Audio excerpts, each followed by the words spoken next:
This is Bob Sorrentino from Italian Roots and Genealogy, and a little bit twist of what we usually do today. My guest today is Tyler Kruger from the Image Restoration Center. So welcome, Tyler. Thanks for being here. Yeah, thanks for having me. I'm super, super excited about it. So Great, great.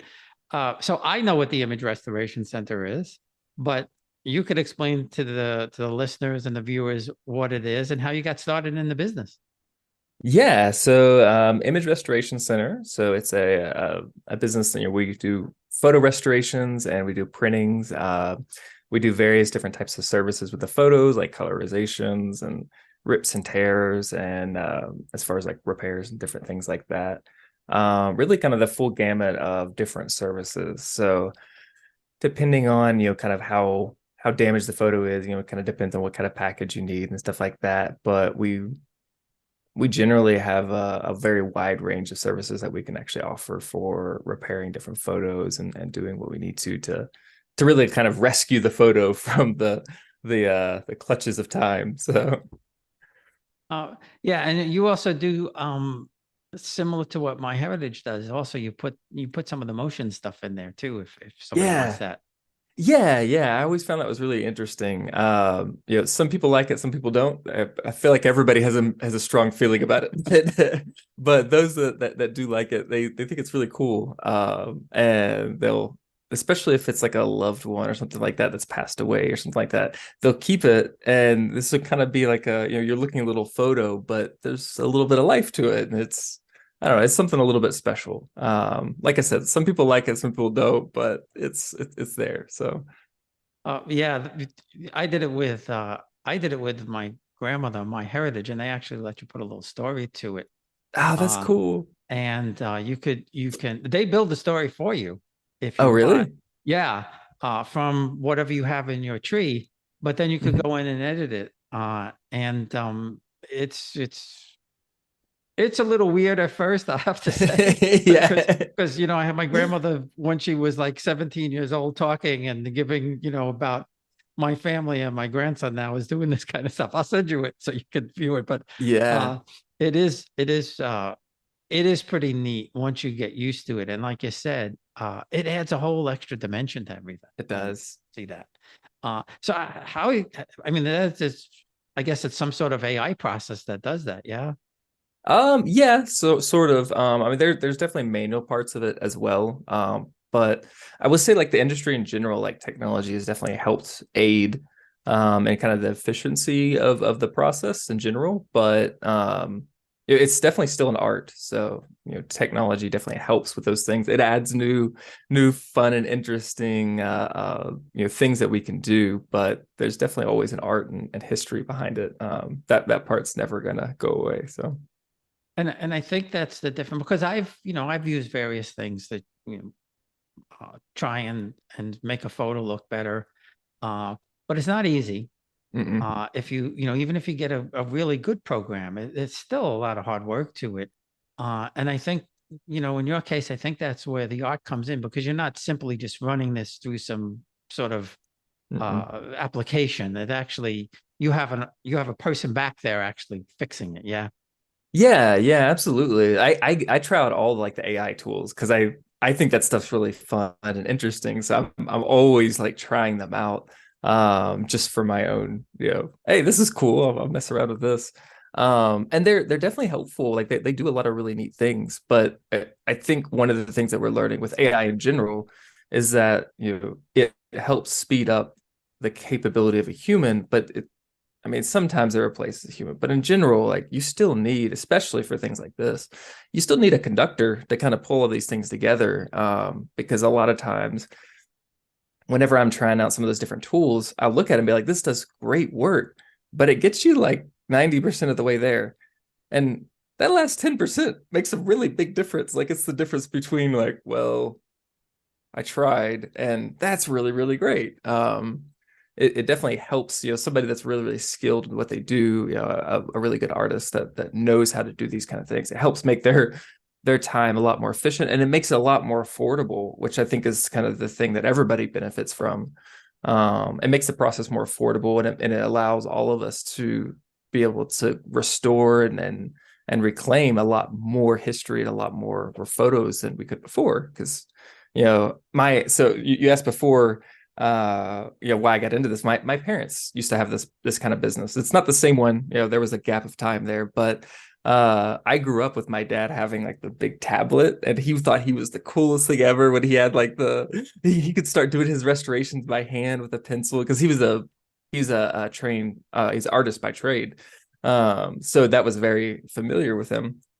But back in that day, whenever my parents were doing this kind of thing, uh, it was a very labor intensive process, and which means that it ended up being really, really expensive. So you couldn't really have lots and lots of photos retouched, unfortunately. But with technology, like in a lot of places in our lives, it makes things more efficient. It doesn't replace that expertise, but it does help make things more affordable. And I think in the end, I support it. I'm happy about it because it makes things more accessible to everybody. So Yeah, and I grew up in a darkroom with my dad because my dad yeah, was a professional photographer for the New York Daily News. that's awesome. Then he didn't obviously he didn't print those photos. They did that, but he took wedding photos back in the 50s and 60s and 70s. All my friends' wedding photos back then. Uh, and he used to do black and white back then. He was using the speed graphic camera, with Hmm. two plates and Yeah, flash bulbs and yeah, everything. But I remember going into the dark room with him and printing pictures with him and putting them on the dryer and all of that kind of stuff. Uh, and when people started wanting color photos for their weddings, then he decided to send them out because you had to have everything just had to be the chemistry was a lot more complicated for color photos than they were for black and white, and you had to have yeah. it mixed just right and everything. And he didn't want to be bothered with that. Um, but I have a bunch of his old pictures that somebody printed for me. Unfortunately, he doesn't own or we don't own those pictures because they're property of the Daily News. But Uh, somebody was kind enough to print off like 150 of them for me. Um, and I'll have to send you a couple of those interesting ones. yeah, Uh, yeah. so you I'd love could to see see what they them. look at. Um, so if somebody wanted to send you a photo, how did they have to send you the actual photo, or can they scan it, or what's the process there? Yeah, so if somebody wants to have, photos restored, so I would say the easiest way is to kind of go to the website, and there's a kind of a step-by-step walkthrough. That's part of this new technology that makes things a lot easier, I think. And you can upload it straight from the website, and kind of choose which type of services you need, depending on what it is. And that makes it really clean and really transparent. It's not like you're not paying by hourly, you just pay for what services you need. Which just makes it a whole lot easier, I think. But you can go on the website, and then you can also, if you have questions about a photo, you can also email it to us and then say like, hey, I don't know. We get those all the time as well. People will send us emails of photos and say like, hey, I don't know what I need. Here's my photo. Let me know what I need. And that's perfectly fine as well, because it can be sometimes you don't always know exactly what you need for that kind of portion. But yeah, ultimately, going on the website, which is the www.imagerestorationcenter.com. Very straightforward name. It says exactly what we do. Or you can email orders@imagerestorationcenter.com. And that goes to Emily. But yeah, so either way, we'll be happy to take care of that and do what we can, just like your photo. So Yeah, and I was gonna say my photo came out great. I I know I told Emily the story, but I'll tell her for everybody who's listening. That photo was a family photo of my dad's family from I think around 1936 or something like that. And when I first got it from my cousin, I thought it looked pretty cool. I said, boy, for an old photo, this was great. But once it was restored, it's complete, it's amazing the difference yeah. in the picture. And the interesting story behind it was I had never seen this photo growing up. I don't know if my parents had it. I don't know Hmm. if my grandparents had. I don't know where it was.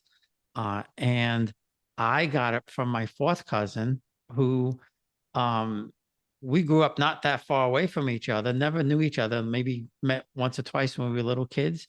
But maybe about 5 years ago now, we connected through ancestry.com, and she was going through her grandmother's photos and sent me this picture when my father was maybe about 14 or something like that. And I was just blown away. I said, where has this photo been for all of these years?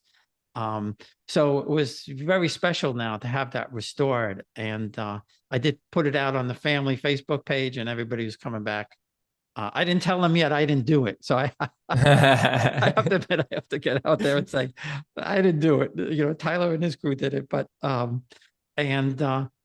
so you know, you sent me the image, and I know Emily's going to be sending me the print. So, you know, we That's get great. that. When I get that, I'm going to frame it and put it on my wall with some of my other genealogy stuff. That's awesome.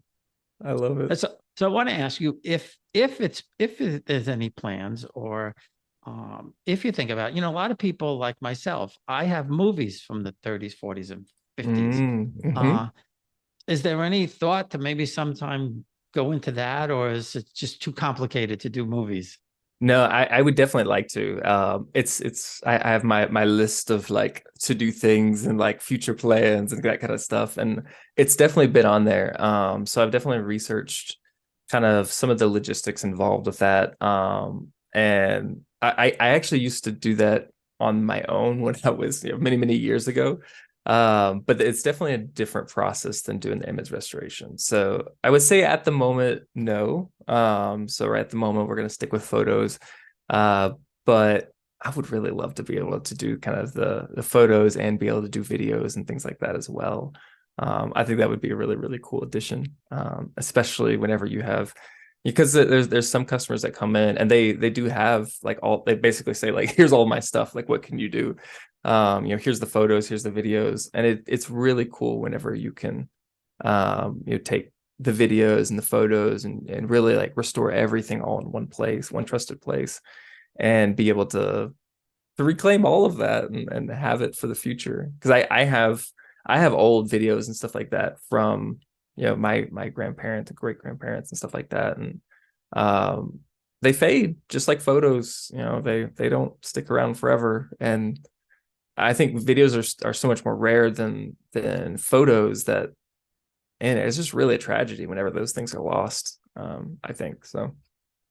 Yeah, and I had, you know, my dad, because he was in the business, he was in the newsreel business for a while. We have some 16 millimeter, which is really good to have. You know, 8 millimeter is Yeah. not quite the same as the 16 millimeter stuff, and it's not bad. And I've been able to get some of the shake out of it, Mm-hmm. but you know, to actually, fine tune it, you know, that's what's missing. But I'm Yeah. working on a project. I have videos from 6 or 8 other Italian families now, and I want to put together a little Ken Burnsy Cool. type of documentary, and Yeah. we'll see where that goes.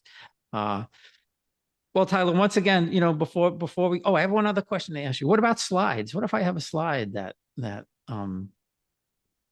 from, you know, Like, the 60s or 70s, you know, because they were big back then, the slides. yeah.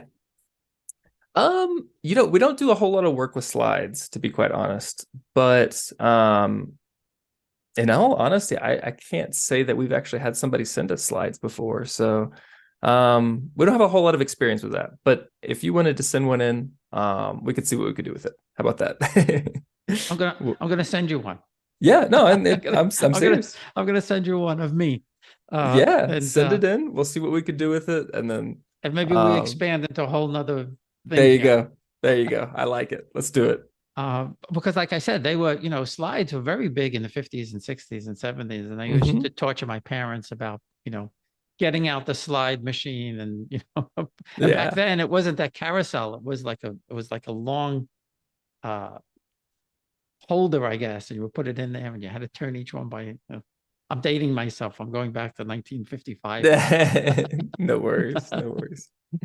Well, this has been fun, Tyler. Once again, for everybody listening, how do they get it to you? What's the website?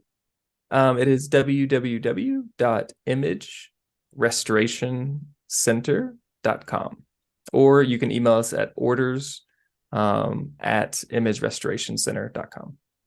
Super. Thanks a lot.